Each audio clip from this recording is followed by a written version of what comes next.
used his connections to get him a good education. In Noyon, he learned alongside the children of the aristocratic Hangest family and formed lasting friendships and a lifelong affinity for cultured society. His education continued at the University of Paris. Gérard intended the bright boy for a career in the church, where he would likely make a name for himself, as a bishop or cardinal, perhaps pope. We don't know what Jean's mother intended for him. She died when he was about 5 years old. It was in Paris that the young Calvin first encountered the wider world of ideas that would so profoundly shape his way of thinking. He began the basic course of studies in Latin grammar, ending up at the Collège de Montaigu, which had a reputation for being especially hard on its students. Its pedagogy featured regular beatings and the formation of character through bad food, unhealthy water, and squalid living conditions. Calvin never complained. As a model student, he probably escaped the harshest treatment meted out to those less fortunately endowed. In the early 1520s, when Calvin began his studies, the University of Paris was one of the main centers of theological conservatism in Europe. When the ideas of a certain Martin Luther, 1483 to 1546, began to filter into France from Germany, the Paris Faculty of Theology was one of the very first to denounce them. This faculty, known as the Sorbonne, was the protector of a traditional form of theology called scholasticism.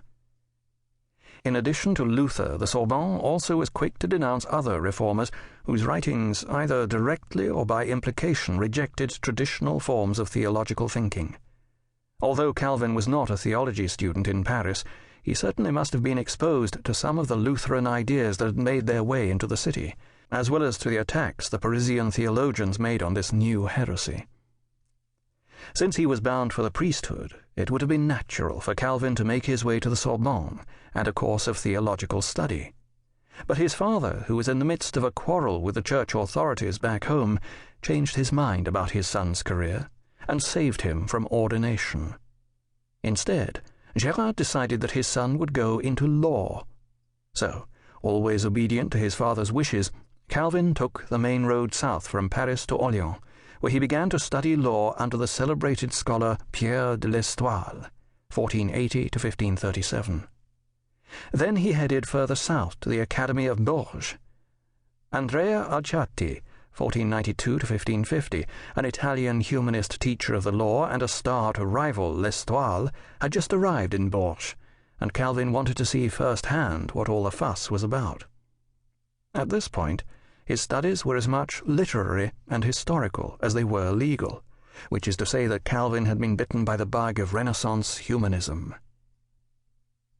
What was humanism? The Renaissance humanism of the 15th and 16th centuries was not what most people think of when they use the term humanism today. It was a movement of cultural and intellectual reform that started in Italy with the teachers of the Studia Humanitatis, the liberal arts, and gradually moved northward.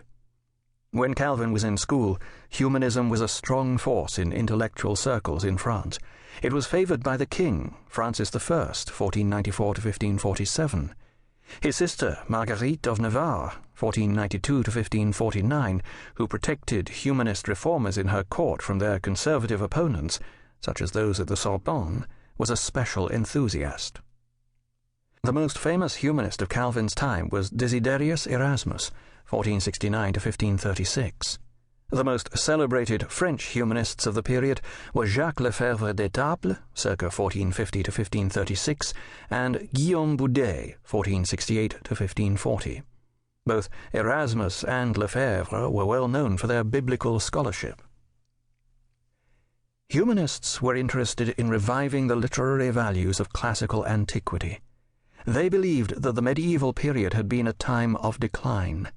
The Latin language had become corrupted, along with public institutions such as the church, and the moral life both of the clergy and of ordinary lay people left a good deal to be desired. Humanists thought that by reforming language and the process of education and promoting eloquent expression, they would improve spiritual and moral life as well. They championed the study of classical rhetoric, the art of eloquent expression for the purpose of persuasion, in order to improve their society on